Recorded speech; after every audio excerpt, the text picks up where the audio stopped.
안녕하세요. 삼성선물에서 경제 분석하는 최서영 연구원입니다.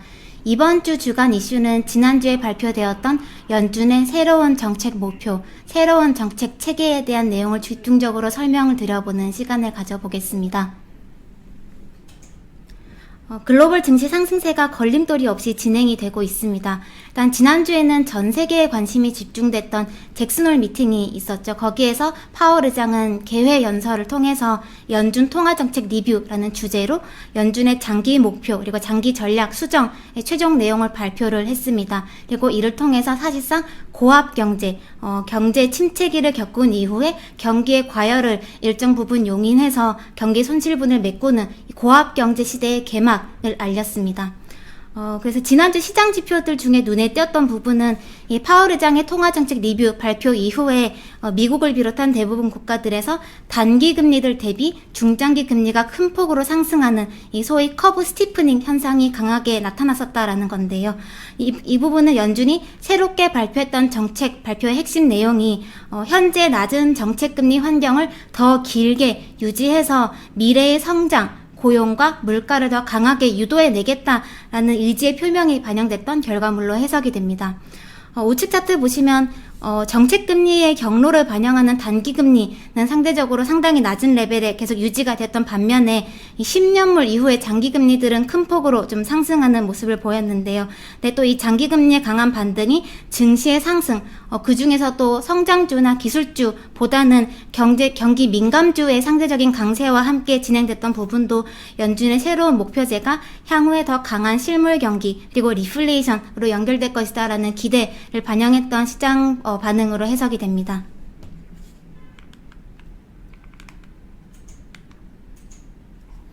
지난주 목요일이었죠.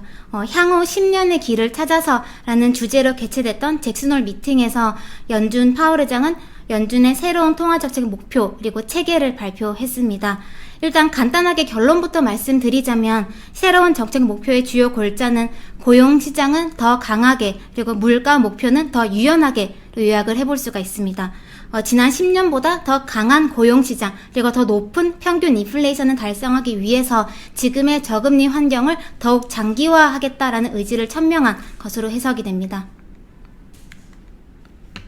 파월 의장은 우선 이 새로운 정책 체계를 도입하게 된 이유, 배경에 대해서 경제는 언제나 변화하기 때문에 연준의 정책 전략도 경제 환경 변화에 맞춰서 적응해 가야지만 우리가 마주한 과제들을 잘 해결해 나갈 수 있기 때문이다 라고 설명을 했는데요. 그러면서 우리 경제가 지난 10년을 거치면서 마주했던 변화를 크게 4가지로 요약을 했습니다. 우선 첫 번째는 좌측 차트 보시는 잠재 성장률이 계속해서 하락해 왔었다라는 점이고요. 두 번째는 우측 차트에 보시는 이 장기 균형 금리, 한 나라의 경제가 감당할 수 있는 금리 레벨의 수준이 계속해서 낮아져 온 결과 이 중앙은행 입장에서 정책 금리를 인하할 수 있는 인하할 수 있는 여지가 과거에 비해 크게 줄어든 것을 중앙은행의 주요 과제로 좀 얘기를 했습니다. 사실 중앙은행 입장에서 경기 침체에 적극적으로 대응할 수 있는 정책 수단이 과거에 비해 제한적이어졌다라는 것은 결국 근본적으로 고용과 물가의 하방 위험이 더 구조적으로 높아졌다라는 걸 시사합니다. 그래서 이 두 가지는 연준의 향후 정책 태도가 보다 완화 편향적 이어질 것임을 시사한 부분이었던 동시에 연준이 경제 침체기를 상쇄할 만큼 경기 과열을 유도하고 싶어 하게 된 근본 배경이라고도 볼 수가 있습니다. 이어서 세 번째와 네 번째로 파월 의장이 언급했던 부분들은 이 고용과 물가의 과열을 용인해도 괜찮다, 오히려 용인하는 것이 더 좋다라는 확신을 준 근거들이었는데요. 먼저 세 번째는 고용시장이 뜨거우면 뜨거워질수록 고용시장이 실업률 하락으로 대변되는 양적 회복세를 넘어서서 거기에만 머무른 게 아니라 질적 개선으로까지 유의미하게 번지는 것을 코로나가 터지기 직전까지 눈으로 확인했었다라는 겁니다. 코로나가 발생하기 이전에 약 2년간은 미국의 실업률이 거의 50년 내 최저치를 기록했었던 상당히 강했던 고용시장 호황기였는데요. 이 시기, 이 호황기가 장기화되는 과정에서 연준 위원들이 의미있게 확인했던 현상들은 크게 두 가지가 있었다고 얘기했습니다. 첫 번째는 좌측 차트 보시는 이 미국 경제활동 참가율의 반등인데요. 사실 인구 구조상으로만 봤을 때는 이 경제활동 참가율의 구조적인 하락 압력이 강했던 시기였음에도 불구하고 보시듯이 오히려 상승 추세가 나타났었다라는 겁니다. 이 부분은 노동시장의 파이 자체가 커졌다라는 걸 시사하는 부분이었고요. 두 번째는 우측 차트 보시면 그동안 소외되어 왔었던 계층들, 뭐 흑인이나 히스패닉 계열들 아니면 저임금 계층들에도 드디어 고용시장의 온기가 퍼지기 시작했었다라는 겁니다. 차트 보시면 코로나 직전의 실업률만을 봤을 때 이 백인과 흑인, 백인과 히스패닉 간 실업률 간 격차는 역사상 가장 낮은 수준으로까지 회복이 되어 왔었습니다.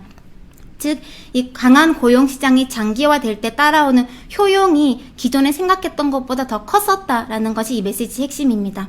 이 부분은 지난 7월 FOMC 당시 파월 의장 기자회견에서도 좀 언급이 된 부분과 좀 일맥상통하는 내용이 있었는데요. 그 당시에 기자회견에서 파월 의장은 이 고용시장 회복의 온기는 언제나 취약계층에게 가장 늦게 도달한다는 언급을 통해서 완화 기조 장기화의 필요성을 시사했던 바가 있습니다. 그 당시 언급과 일맥상통하는 부분이죠. 다음에 네 번째 변화는 그토록 강했었던 고용시장이 물가를 자극하지 않았었다라는 겁니다.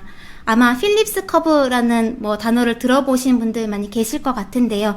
실업률의 하락, 그 고용시장 강세는 물가 상승을 동반한다라는 이 실업률과 물가 간의 강한 연결고리를 얘기하는 이론입니다. 근데 즉 이 기존 통화정책 프레임 하에서는 강한 고용시장의 비용은 이 물가 상승 리스크였던 거죠. 그래서 연준은 이 물가 상승의 리스크를 차단하기 위해서 이 실업률이 완전 고용 수준에 도달하기 이전부터 좀 긴축적인 메시지를 던져왔었습니다. 근데 이 차트 보시면 이 연준과 시장 전문가들의 각 연도별 물가 전망치들의 수정 경로인데요. 보시면 이 실업률을 기반으로 전망했었던 연준 그리고 시장 전문가들의 물가 전망은 계속해서 틀려왔었습니다. 전망치에 비해서 실제 물가는 항상 낮았다라는 거죠. 이런 부분은 이 고용시장과 물가 간의 연관성이 과거에 비해 확연히 낮아졌다라는 걸 확인시켜준 대목이었습니다. 즉 강한 고용시장의 비용인 물가 상승 리스크가 생각보다 상당히 낮았다라는 거죠. 새로운 정책 프레임워크를 이제 설명을 드려보겠습니다. 새로운 체계는 앞선 네 가지를 기반으로 지금 세팅이 된 건데요. 우선 첫 번째, 과거와 변화가 됐던 것은 이 고용시장에 대한 비대칭적인 추구입니다. 이전에 사실 기존 정책 체계에서는 왼쪽 부분에 보시듯이 고용시장이 완전 고용에서 괴리된 정도를 대칭적으로 감안했었습니다. 이 실업률이 완전 고용에 도달하지 못한 것만큼 실업률이 완전 고용을 초과하는 것 또한 이 물가 상승을 야기할 수 있는 리스크로 좀 보면서 그걸 고려해서 긴축 정책을 단행했었다라고 한다면 이제는 완전 고용에 도달하지 못한 정도만의 리스크로 보겠다라는 겁니다. 그래서 오른쪽에 보시면 될 것 같은데요. 즉 고용시장이 뜨거워져도 물가가 크게 올라가지 않는 것을 확인했다라는 거죠. 즉 이 강한 고용시장의 비용은 크게 낮아졌던 반면에 효용은 높아진 만큼 강한 고용시장을 더 뚜렷하게 추구하겠다. 그래서 광범위하고 포괄적인 이 취약계층에게도 온기가 퍼질 수 있게끔 이 강한 고용시장을 위해서 완화 편향적인 지원을 하겠다라는 선언을 했던 셈입니다. 다음으로 인플레이션 부분인데요. 이 물가에 대해서 연준은 좌측 차트 보시듯이 현재 2% 아래에 계속 고착화되어 왔던 물가의 흐름을 2%로 다시 회복을 시켜놓기 위해서 이 물가가 2%를 하회를 했던 기간만큼 2%를 웃도는 국면을 만들어서 이 평균적으로 2% 달성을 목표로 하는 평균 인플레이션 목표제를 채택을 공식화했습니다. 기본적으로 이 물가가 낮은 환경에서는 중앙은행은 정책 여력이 더 고갈되기가 쉽습니다. 즉 미래의 정책 여력 확보를 위해서라도 2%를 구조적으로 하회하는 시기를 끝내고 2% 선으로 물가를 끌어올려 놓겠다라는 다짐인 거고요. 근데 여기서 더 주목됐던 부분은 우측 오른쪽 보시면 유연한 평균 목표제를 채택했다라는 겁니다. 저는 개인적으로 이 유연한이라는 부분이 지금까지 중앙은행이 물가를 최우선 목표로 삼아왔었던 시대의 막을 내리는 선언으로 해석을 하는데요.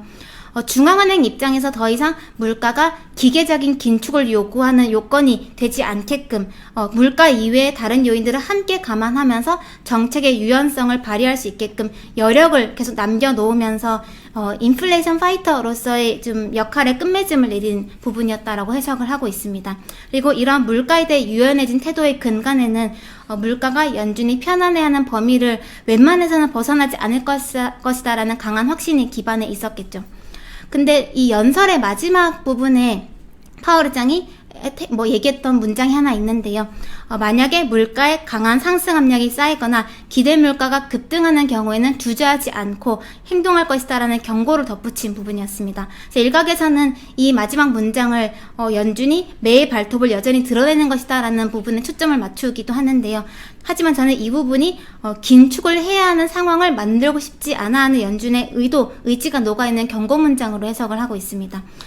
지금까지 이렇게 기대 물가 그리고 실제 물가가 적은 변동 범위 2% 아래에 좀 갇혀올 수 있었던 가장 큰 배경은 중앙은행이 물가가 2%를 넘어서는 것을 용인하지 않을 것이다라는 신뢰를 경계에 기반했었습니다.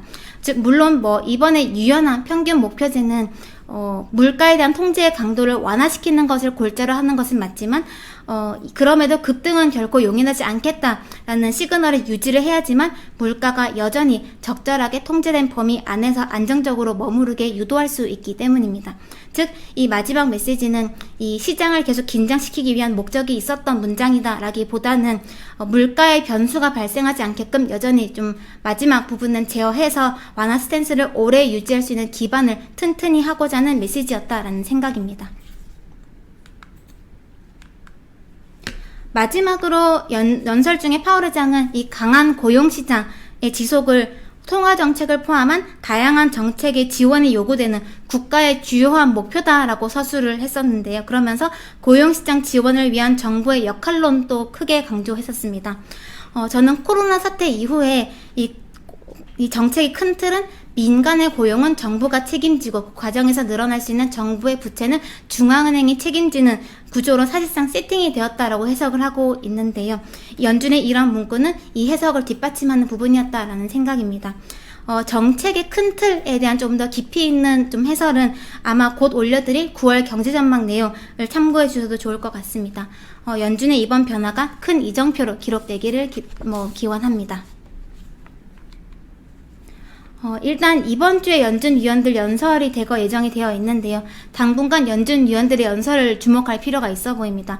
새로운 정책 체계에 대한 개별 연준 위원들 각자의 해설을 통해서 금융시장은 아직 비어있는 퍼즐들을 계속 맞춰가면서 큰 그림에 대한 이해도를 계속 높여갈 것으로 예상이 되고요.